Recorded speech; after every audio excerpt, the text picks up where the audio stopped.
बड़ा चैप्टर है हमारे पास कोऑर्डिनेट ज्योमेट्री। ठीक है, कोऑर्डिनेट तो हम लोगों ने पहले ही पढ़े थे। कार्टेशियन प्लेन होता आपने देखा होगा, यहाँ ठीक है, ओरिजिन यहाँ पे प्लस माइनस सॉरी प्लस 2 3 4 ऐसे ऐसे करके चलता रहता है। यहाँ पे y एक्सिस हो गया, ये x एक्सिस हो गया, ये x एक्सिस डैश हो गया, ये y डैश हो गया, यहाँ पे माइनस हो जाएगा, ठीक है, वो नीचे ही माइनस हो जाएगा। ये तो हम लोगों को आता है, ये थी कोऑर्डिनेट ज्योमेट्री 9th के अंदर। ठीक है, यहाँ पे अब थोड़ी सी स्पेशल चीजें क्या है, कोऑर्डिनेट ज्योमेट्री वर्ड यूज क्या करें, ज्योमेट्री। तो अब ज्योमेट्री को कैसे समझेंगे और क्या करेंगे जरा वो देखते हैं। ठीक है, यहाँ पे हम लोगों को निकालना है डिस्टेंस। एग्जांपल के लिए एक पॉइंट हमें यहाँ दिया और एक पॉइंट यहाँ दिया। ठीक है, तो यहाँ से लेकर यहाँ तक का जो डिस्टेंस होगा हमें वो निकालना है। यहाँ पे कोऑर्डिनेट उसने दे दिया 1 2। देख, जो पहले 1 लिखा हो वो x एक्सिस का, जो 2 लिखा हो वो y एक्सिस का है।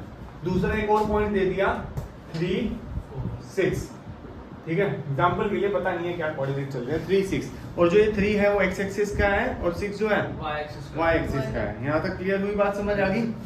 ठीक है, अब आगे देखो, अब हम लोगों को निकालना है डिस्टेंस इन दो पॉइंट्स के बीच में। इन दो पॉइंट्स के बीच में डिस्टेंस निकालने के लिए हम लोगों को चाहिए एक स्पेशल डिस्टेंस फॉर्मूला। ठीक है, डिस्टेंस फॉर्मूला होता है d is equal to root x2 minus x1 का square plus y2 minus y1 का square. Now what do you mean by x1 x10 x2 y1 y2 क्या है? देखो, इसमें से किसी को भी a मान लो, किसी को भी b मान लो। ठीक है, और इसके कोऑर्डिनेट्स यहाँ लिख लो और b के कोऑर्डिनेट्स यहाँ लिख लो। देखो, अगर आप चाहते हो इस चैप्टर के अंदर नंबर पूरे लाना, कोई प्रॉब्लम क्रिएट नहीं करना, ठीक है, तो उसके लिए आपको इस चैप्टर को तरीके से समझना है और जिस तरीके से बताऊं उस तरीके से परफॉर्म भी करना है। ठीक है, इजी चैप्टर है लेकिन बच्चे मिस्टेक करके आते हैं वहां पे, छोटी सी मिस्टेक हो पूरा आंसर गलत। उसके लिए आपको क्या करना है, यहाँ x1 मार्क कर ले, यहाँ y1, यहाँ x2, ये y2। ठीक है, ऐसे करके, या और भी अच्छे तरीके से अगर आप चाहो तो लिख लो, x1 है क्या, 2 1 है, y1 क्या है 2, x2 कितना है 3, y2 कितना है 6। ये जरूर मार्क करना। ठीक है, क्योंकि जब हम लोग उसके अंदर पुटिंग करेंगे तो हम लोग खाली इसको देखेंगे, इसको वापस बार बार नहीं देखेंगे, लेकिन इसको बड़े ध्यान से देखना है कि x1 क्या है, y1 क्या है, x2 क्या है, y2 क्या है। Is it clear now? चलो, अब x2 क्या है हमारे पास, आ जाओ, x2 3 है, 3 माइनस x1 कितना है 1, y2 कितना है 6, y1 कितना है 2। ध्यान से देखते जाओ, b निकल रहा है। d है क्या, मतलब a और b का डिस्टेंस, मतलब a से लेकर b तक का रास्ता, ये भी लिख सकते हो उसको हम लोग।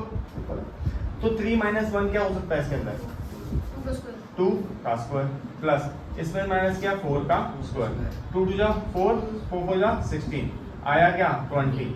अब 20 को तो रूट से निकालना तो आता नहीं आता क्या, आता है तो निकालो फिर 20 को। यहाँ 20 लिया, 2 के टेबल से 10 पे गया, 2 के टेबल से 5 पे गया, 5 पे आया, तो क्या आया 2 2 5। जो दो एक साथ है उसको एक बार बाहर निकाल लो, 2 रूट 5 इज 20, राइट। तो हम लोगों ने क्या निकाल लिया, a से लेकर b तक का डिस्टेंस। क्लियर है यहाँ तक, कोई दिक्कत परेशानी? आपकी फर्स्ट एक्सरसाइज इसी एक इंट्रोडक्शन, छोटे से इंट्रोडक्शन, एक छोटे से फॉर्मूला से सारी सॉल्व हो जाएगी। बट आपको ज्योमेट्री थोड़ी सी आनी चाहिए 9th क्लास की। क्वाड्रिलेटरल्स क्या होते हैं, ट्राइंगल कैसे बनता है, आइसोसेलेस ट्राइंगल क्या होता है, स्क्वायर क्या है, स्क्वायर की क्या क्या प्रॉपर्टीज होती हैं कि भैया उसकी सारी साइड्स इक्वल होती है, उसके सारे एंगल इक्वल होते हैं और उसके जो डायगोनल्स होते हैं वो भी इक्वल होते हैं। रेक्टेंगल की क्या प्रॉपर्टी होती है, उसकी दो साइड्स इक्वल होती हैं, ठीक है, उसके डायगोनल इक्वल होते हैं। ऐसी रोम्बस की क्या प्रॉपर्टी होती है, ऐसे ही क्वाड्रिलेटरल्स की और जो क्वाड्रिलेटरल्स हैं उनकी प्रॉपर्टी क्या होती है, आइसोसेलेस की क्या प्रॉपर्टी होती है, थोड़ा सा माइंड में होना चाहिए। ठीक है, अदरवाइज प्रॉब्लम क्रिएट करेगा, क्योंकि कोऑर्डिनेट तो आपने पढ़ लिया, जो ज्योमेट्री वाला पार्ट है वो आपका थोड़ा सा रह जाएगा। ठीक है, तो इसीलिए इकट्ठा करके देखेंगे हम लोग, इसको अच्छे से समझेंगे। इसको आप नोट करो फटाफट।